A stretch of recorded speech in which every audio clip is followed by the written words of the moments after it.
Hello everyone, welcome to our channel current on affairs. तो आज हम 9 अगस्त के करंट अफेयर डिस्कस करेंगे और उससे पहले कल के करंट अफेयर का क्विक रिवीजन करेंगे।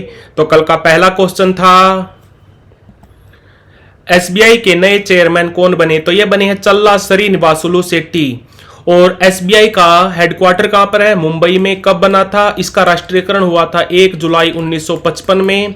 और एसबीआई को पहले बोलते थे इंपीरियल बैंक। इंपीरियल बैंक बना था 3 बैंकों को मिलाकर, bank of Baroda, bank of Calcutta, bank of Madras. किस कंपनी ने असम में 27,000 करोड़ की सेमीकंडक्टर सुविधा स्थापित की? तो यह शुरू की है टाटा समूह ने। टाटा कंपनी बनी थी 1868 में। इसके फाउंडर थे जमशेदजी टाटा। और असम के अभी नए राज्यपाल बने हैं जिनका नाम है लक्ष्मण आचार्य। यहां पर सीएम है हेमंता बिस्वा शर्मा। इनकी पार्टी है भारतीय जनता पार्टी। भाला फेंक दिवस कब मनाया जाता है? यानी कि जेवलिन डे। जेवलिन डे मनाया जाता है 7 अगस्त को। क्यों? क्योंकि 7 अगस्त 2021 को नीरज चोपड़ा पहले भारतीय एथलीट बने थे जिनको ट्रैक एंड फील्ड इवेंट में गोल्ड मेडल मिला था। इन्होंने कितना थ्रो किया था? इन्होंने 87.58 मीटर जेवलिन थ्रो करके गोल्ड मेडल जीता था। नीरज चोपड़ा का संबंध है हरियाणा से और इनके नाम पर एक स्टेडियम भी बना है। कहां पर? पुणे में, जिसका उद्घाटन किया था भारत के रक्षा मंत्री राजनाथ सिंह ने। राष्ट्रीय महिला आयोग ने साइबर अपराधों से निपटने के लिए डिजिटल शक्ति केंद्र कहां शुरू किया? तो यह किया है नई दिल्ली में। राष्ट्रीय महिला आयोग बना था 1992 में। अभी चेयरपर्सन कौन है? तो वो है रेखा शर्मा। रेखा शर्मा। और हम राष्ट्रीय महिला दिवस मनाते हैं 13 फरवरी को। राष्ट्रीय महिला दिवस मनाते हैं 13 फरवरी को। अंतरराष्ट्रीय महिला दिवस मनाते हैं 8 मार्च को। किस देश के पूर्व बल्लेबाज ग्राहम थोर्प का देहांत हो गया? तो आंसर इसका इंग्लैंड।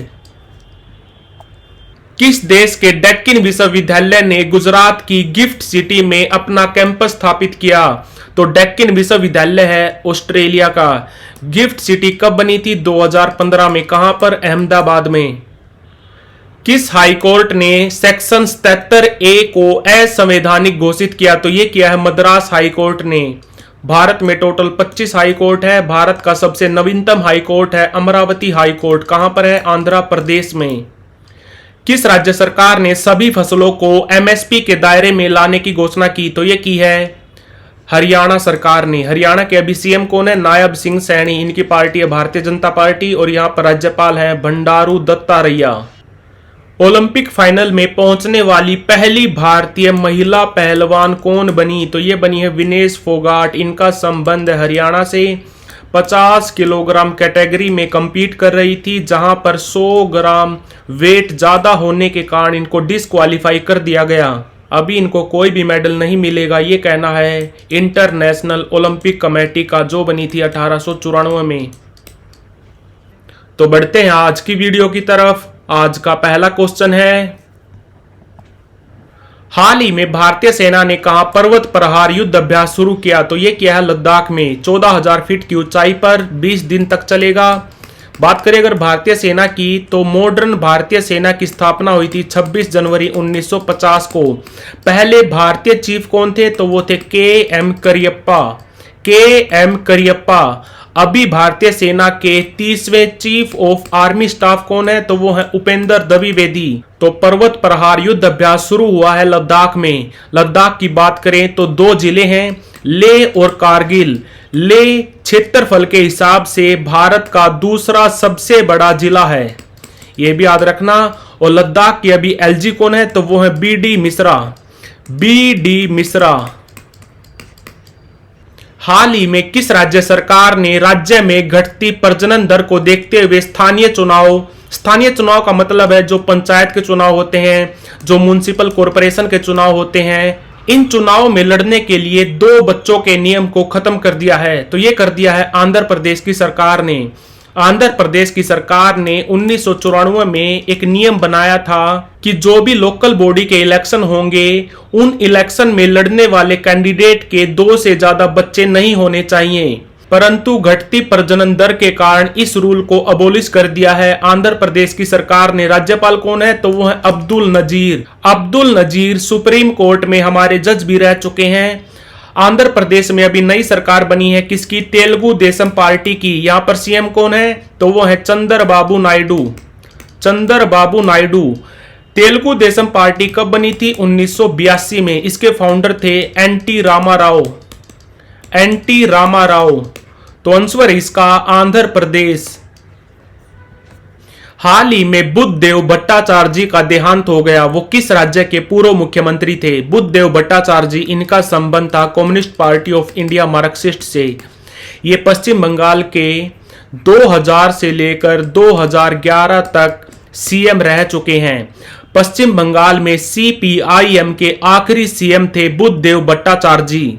और सीपीआईएम की अभी भारत के एक राज्य में सरकार है, कौन से? केरला में। कौन है सीएम? पिनरई विजयन। और बात करें अगर पश्चिम बंगाल की, तो पश्चिम बंगाल की अभी 8वीं सीएम है ममता बनर्जी। इनकी पार्टी है ऑल इंडिया तृणमूल कांग्रेस, जो बनी थी 1998 में। और पश्चिम बंगाल के भी राज्यपाल हैं सीवी आनंदा बोस। और पश्चिम बंगाल में जो हाई कोर्ट है, कलकत्ता हाई कोर्ट, ये भारत का सबसे ओल्डेस्ट यानी कि सबसे पुराना हाई कोर्ट है, जो बना था 1862 में। और पश्चिम बंगाल में लोकसभा की टोटल 42 सीट है, राज्यसभा की है 16 सीट। तो आंसर इसका पश्चिम बंगाल। पिछले एक दशक में भारत की नवीकरणीय ऊर्जा में कितनी बढ़ोतरी हुई है? तो यह हुई है 165%। नवीकरणीय ऊर्जा यानी कि रिन्यूएबल एनर्जी कैपेसिटी में, रिन्यूएबल एनर्जी कैपेसिटी में भारत दुनिया का चौथा सबसे बड़ा देश है, ये भी याद रखना। और भारत का जो मंत्रालय है, ministry of new and renewable energy, इसके अभी कैबिनेट मंत्री कौन है? तो वो है प्रहलाद जोशी। प्रहलाद जोशी। और भारत ने पिछले एक दशक यानी कि 10 सालों में नवीकरणीय ऊर्जा में 165% की बढ़ोतरी की है। साल 2014 में रिन्यूएबल एनर्जी प्रोडक्शन होता था भारत में 76.38 गीगावाट। 76.38 गीगावाट। और 2024 में हुआ है 203.1 गीगावाट। तो कुल मिलाकर 165% की बढ़ोतरी की है भारत ने। और रिन्यूएबल एनर्जी कैपेसिटी में भारत का स्थान है चौथा। हाल ही में पहले राष्ट्रीय विज्ञान पुरस्कारों की घोषणा हुई है। आपको बता दूं, राष्ट्रीय विज्ञान पुरस्कार ये पहली बार दिए जा रहे हैं, इसका पहला एडिशन है। भारतीय सरकार ने साइंस एंड टेक्नोलॉजी के क्षेत्र में नए अवार्ड सिस्टम को इंट्रोड्यूस किया है, जिसका नाम है राष्ट्रीय विज्ञान पुरस्कार। ये हर साल दिए जाएंगे 23 अगस्त को। कौन देगा? हमारी राष्ट्रपति, जो भी राष्ट्रपति होगा। और ये 23 अगस्त को ही क्यों दिए जाएंगे? क्योंकि इस दिन हमारे चंद्रयान 3 ने चांद के साउथ पोल पर लैंडिंग की थी। कब? 23 अगस्त 2023 को। और राष्ट्रीय विज्ञान पुरस्कार में 4 कैटेगरी बनाई गई हैं। सबसे ऊपर है विज्ञान रत्न पुरस्कार, दूसरे नंबर पे है विज्ञान श्री पुरस्कार, तीसरे नंबर पे है विज्ञान युवा पुरस्कार, चौथे नंबर पे है विज्ञान टीम। विज्ञान टीम पहले नंबर पे है विज्ञान रत्न पुरस्कार, दूसरे नंबर पे है विज्ञान श्री, तीसरे नंबर पे है विज्ञान युवा, चौथे नंबर पे है विज्ञान टीम। और ये पुरस्कार पहली बार दिए जा रहे हैं। टोटल मिलाकर 33 लोगों को ये पुरस्कार दिए जाएंगे, जिसमें से एक को दिया जाएगा विज्ञान रत्न पुरस्कार। इनमें सबसे प्रतिष्ठित पुरस्कार है विज्ञान रत्न पुरस्कार। ये दिया जाएगा डॉक्टर गोविंद राजन पद्माभनन को। ये एक बायोकेमिस्ट हैं, डॉक्टर गोविंद राजन पद्माभनन। इनको दिया जाएगा विज्ञान रत्न पुरस्कार। और विज्ञान टीम का अवार्ड दिया जाएगा चंद्रयान 3 की टीम को। जो चंद्रयान 3 था उसने चांद के साउथ पोल पर लैंडिंग की थी 23 अगस्त को। इसीलिए हम 23 अगस्त को मनाते हैं नेशनल स्पेस डे। राष्ट्रीय अंतरिक्ष दिवस मनाते हैं हम 23 अगस्त को। और इसी दिन राष्ट्रीय विज्ञान पुरस्कार दिए जाएंगे। तो ये सब आपको याद रखना है। हाल ही में भारत ने अपना पहला जीआई टैग्ड अंजीर जूस किस देश को निर्यात किया? तो ये किया है पोलैंड को। पोलैंड को। और आपको बता दूं, ये जो जीआई टैग अंजीर जूस है, ये कहां का है? ये है पुरंदर का। पुरंदर कहां पर है? पुरंदर। पुरंदर है महाराष्ट्र में, और पुरंदर किला भी है जहां पर शिवाजी के बेटे संभाजी का जन्म हुआ था, ये भी याद रखना। और बात करें अगर जीआई टैग की, तो हमारे भारत में जीआई टैग इंट्रोड्यूस कब हुआ था? इंट्रोड्यूस हुआ था 1999 में, इफेक्ट में आया था 2003 में। पहली बार जीआई टैग मिला था 2004-5 में, किसको? दार्जिलिंग की चाय को, दार्जिलिंग की चाय को। और भारत में सबसे ज्यादा जीआई टैग किस राज्य के प्रोडक्ट को मिले हैं? तो वो मिले हैं उत्तर प्रदेश को। और भारत में अभी तक टोटल 650 प्रोडक्ट्स को जीआई टैग मिल चुका है। और जीआई रजिस्ट्री का हेडक्वार्टर कहां पर है? जीआई रजिस्ट्री का हेडक्वार्टर है चेन्नई में, ये भी याद रखना। तो आंसर इसका पोलैंड। बांग्लादेश में बनी अंतरिम सरकार का नेतृत्व कौन करेंगे? तो ये करेंगे मोहम्मद यूनुस। मोहम्मद यूनुस बहुत बड़ी पर्सनैलिटी हैं, इनको 2006 में नोबेल पीस प्राइज भी मिल चुका है। किस लिए? बांग्लादेश में ग्रामीण बैंक इंट्रोड्यूस करने के लिए। बांग्लादेश के अंतरिम सरकार के पीएम बनेंगे मोहम्मद यूनुस। और बांग्लादेश की आर्मी के चीफ हैं वकार उज्जमान, वकार उज्जमान। और साजिब अहमद वाजेद, ये शेख हसीना के बेटे हैं। इनकी पार्टी कौन सी थी? इनकी पार्टी थी अवामी लीग, अवामी लीग। ये है मोहम्मद यूनुस, बांग्लादेश के बहुत बड़े अर्थशास्त्री, जिन्होंने बांग्लादेश में ग्रामीण बैंक को इंट्रोड्यूस किया था। हाल ही में पहलवान विनेश फोगाट पेरिस ओलंपिक से कितने ग्राम वजन से बाहर हो गई? तो आंसर इसका 100 ग्राम, 100 ग्राम। विनेश फोगाट, इनका संबंध हरियाणा से 50 किलोग्राम कैटेगरी में compete करती हैं। इनका वेट 100 ग्राम ज़्यादा होने के कारण इनको डिस्क्वालीफाई कर दिया गया। और बात करें अगर इंटरनेशनल ओलंपिक कमेटी की 1894 में बनी थी, हेडक्वार्टर लोजेन स्विट्जरलैंड में। प्रेसिडेंट कौन है? Thomas Bach, Thomas Bach. और बात करें अगर इंडियन ओलंपिक कमेटी की, तो ये कब बनी थी? 1927 में। प्रेसिडेंट कौन है? PT Usha, PT Usha. और बात करें अगर पेरिस ओलंपिक की, तो पेरिस में तीसरी बार समर ओलंपिक्स हो रहे हैं। पहली बार हुए थे 1900 में, इसके बाद हुए थे 1924 में, फिर हुए थे अभी हो रहे हैं 2024 में। और इन खेलों का मोटो क्या है?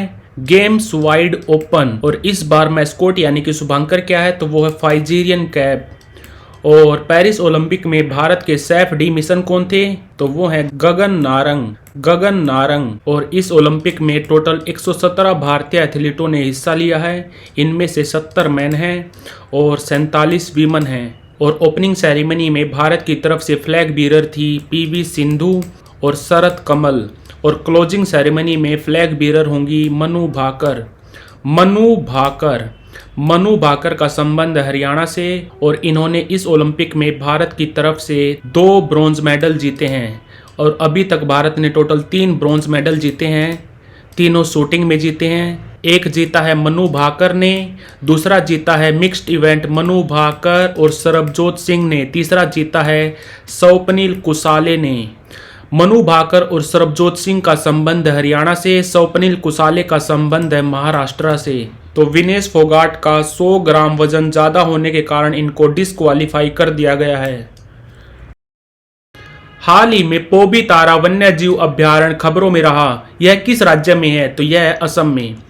भारत में टोटल 573 वाइल्ड लाइफ सेंचुरी हैं, यानी कि वन्य जीव अभ्यारण्य हैं। असम की बात करें तो टोटल 7 नेशनल पार्क हैं, जैसे कि ओरांग हो गया, नामेरी, मानस, काजीरंगा, रायमोना। और असम के नए राज्यपाल बने अभी लक्ष्मण प्रसाद आचार्य। और यहाँ पर सीएम कौन है? तो वो हेमंता बिस्वा शर्मा। और असम से आपको याद रखना है, जो टाटा कंपनी है, टाटा ग्रुप ने घोषणा की है कि ये असम में 27,000 करोड़ रुपए की सेमीकंडक्टर फैसिलिटी स्थापित करेंगे। कहाँ पर? असम में। तो ये भी याद रखना। तो आंसर है इसका असम। तो like, share, subscribe. Thank you for watching current on affairs.